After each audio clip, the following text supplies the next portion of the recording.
Welcome to CHD 217. I'm Mrs. Murph, and I'm so happy that you've joined me for this course. Throughout this semester, we will learn about children's conceptual development and the fundamental basic concepts of both math and science. We will learn various techniques for planning, implementing, and evaluating developmentally appropriate practices, as well as integrating the curriculum. So join me as we watch Neil deGrasse Tyson's video entitled How to Get Children or Kids Interested in Science.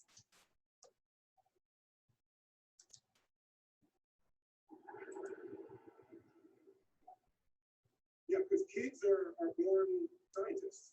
They're always turning over rocks and plucking petals off a flower. They're always doing things that by and large are destructive. And that's what exploration kind of is. If you take stuff apart, whether or not you know how to put it back together, this is what kids do. An adult scientist is a kid who never grew up. That's what an adult scientist does. So what happens at home is the kid reaches in their refrigerator, pulls out an egg, and starts juggling it. What's the first thing you do as a parent? Stop playing with the egg. It could break. Put it back. Excuse me, this is an experiment in the material strength of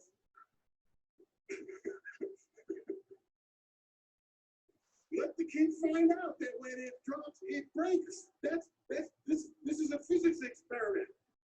Rapidly turned into a biology experiment, okay? The yolk loses energy. Hey, that becomes a chicky one day, okay? Wait, how does this gooey yolk become a chicken? That's biology. Check that out. And what did the egg cost you? 20 cents? President of Harvard once said, if you think education is expensive, you should try the cost of ignorance.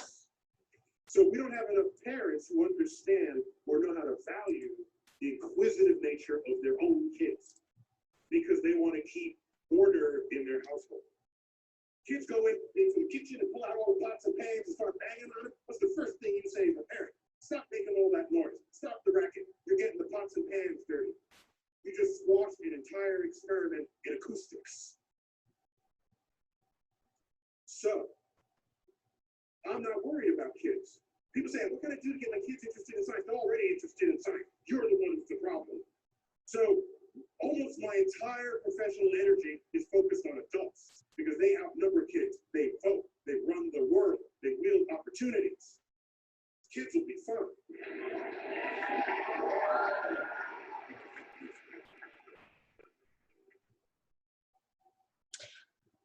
Wow. That's kind of true, I think, especially when we're dealing with young children. So now that we've set the stage for science inquiry learning, let's get started with session 1 of our course reader. Prior to moving forward with this session, you will need to make sure that you've printed out the paper copter template for your course reader, and that you have a pair of scissors and a paper clip, okay? So, paper clip, scissors, and the template, okay? So if you don't have those things, you might want to pause this video, make sure you have them, and then come on back, okay? All right, so I'm gonna leave this particular one and I'm gonna come over here. I'm sorry, y'all, I'm trying to navigate all these different screens so that you can make sure that you see these, okay? So now let's take a look at the presentation for session 1. I'm going to jump through some of them, okay? And this is on your blackboard as well, okay? So before we get started with session 1, let's discuss our goals for this course. Research shows that math and science are areas that tend to be given less attention in preschool and other early childhood programs. A large reason for this is that teachers tend to be less prepared or less confident in the areas of math and science. So with this in mind, this course is designed to provide you with the knowledge, experiences, and resources to help you plan lessons for your future students. So during this course, you will learn how to create an environment in which children are eager to explore and learn about science and math. Make science and math part of daily routines, activities, and interactions. Plan and provide developmentally appropriate early learning experiences in the areas of math and science. Integrate math and science with each other and with other domains like reading or literacy in your dramatic play areas, art, social, emotional. And we will also learn how to involve families in supporting their child's growth in science and math. And you can go to the Alabama Developmental Standards for Preschool Children as a resource. So if you click on this, you can go there. And at the end, we're going to talk about that just a little, okay? So anytime we work together, we are learning from each other. This course is designed for us to work together and form a community of learners, if you will. With that in mind, please remember that everyone's thoughts and ideas are valued, your questions are welcomed and encouraged, and you will need to keep an open mind as we progress through this semester. You will be using Flipgrid to share your thoughts and ideas, and I encourage you to watch the videos of your classmates. Who knows? You may just learn something. Let me skip a little bit. Oh, sorry. Let me go back. Oh, no, I need to go back. Let me see if I can go back. Sorry, y'all. I want to try to go back to this slide right here. I got ahead of myself. Sorry. Okay, here we go. This course is designed for you to learn by doing. Just like children, adults need opportunities to learn by doing, to follow their own curiosities, to explore, to experiment, build theories, collaborate with one another, and to communicate their ideas. Therefore, your experience and knowledge gleaned from this course will come from you doing things. I'm asking that you actively participate in the hands-on activities we will discuss. This inquiry-based approach to your own learning will allow you to feel more confident and prepared to present the activities to young children, overcome barriers that you may have towards math and science, better understand the scientific phenomenon and the mathematical concepts for yourselves, and also to reflect on strategies for facilitating children's experiences. So here we go. We're going to get started with doing just that by actively doing. Okay, so this is when you're going to need your template, scissors, and your paperclip. Okay, so I'm going to look at the instructions right here. Basically, guys, this is a template that has 1, 2, 3, 4. Your template you have will make 4 paper copters. Okay, so in a minute I'm going to switch just to the camera and show you about cutting them. Okay, but what we're going to do is cut on the solid lines and fold on the dotted lines. Okay, very simple.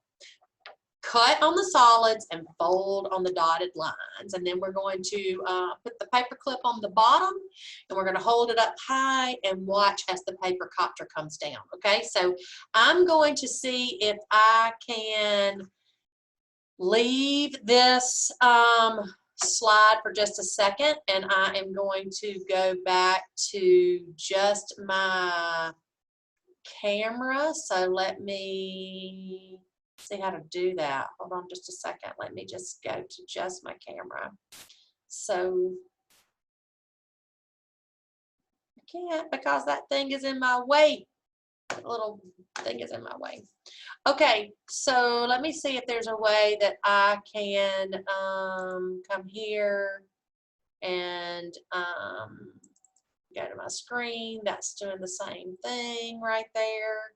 So I need to,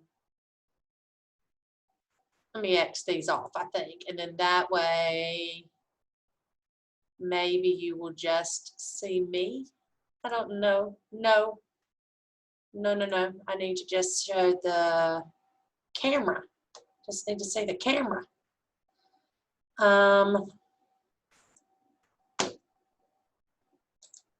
No, that's not what we want. Sorry, y'all. I'm just trying to figure this out, how I can get right back to just the camera.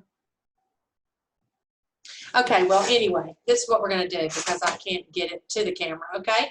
So here's the template. You know what it looks like, okay? So let's take it and let's just cut apart, remember, and get you just one of the paper copters, okay?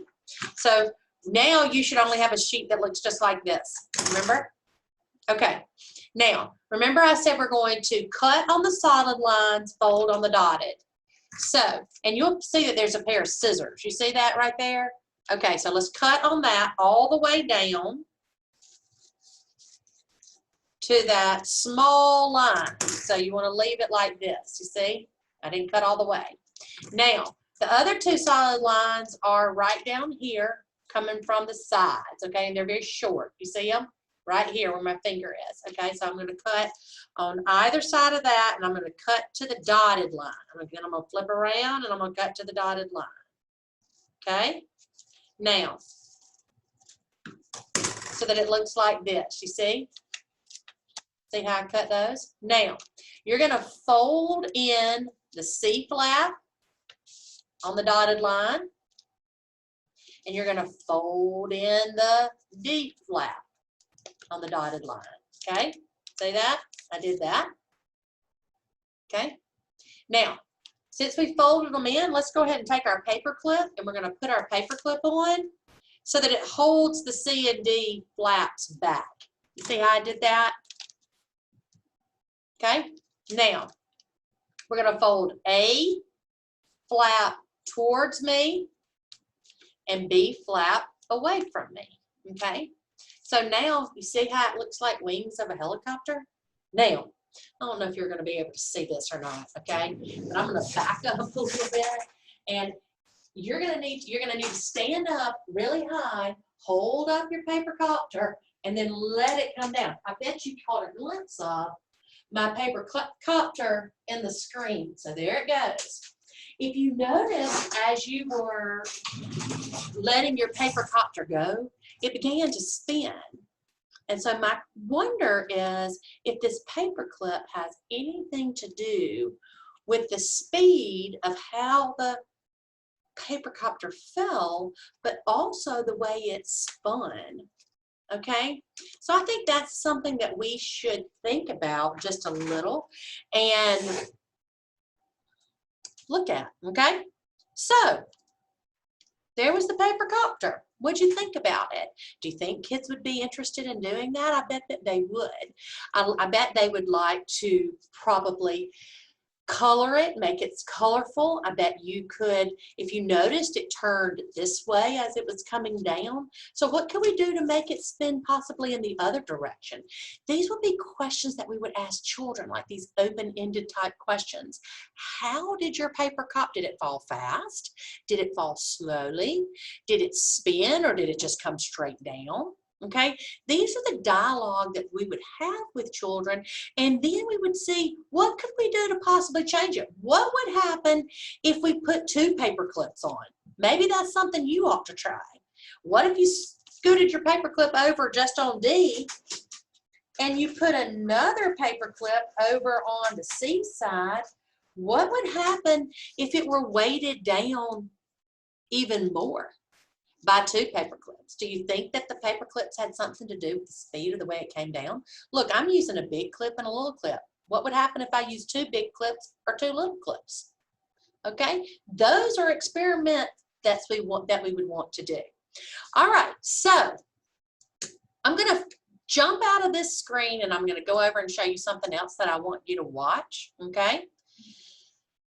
If you'll scroll down on your Blackboard, you'll see this video right here that's called a sound assignment how-to video. This is just a video very quickly that will tell you how to download the Peak Family Science app and what your Flipgrid activity assignment should look like for this week, okay? So make sure you visit the Alabama Early Learning Guidelines that was in the PowerPoint, and read about that, read about a little bit about the science instruction for preschool children. I sure hope you enjoyed this session, so let's make sure you watch this video about explaining how to do your Flipgrid assignments, and I hope you'll come back and join me again next week for session 2.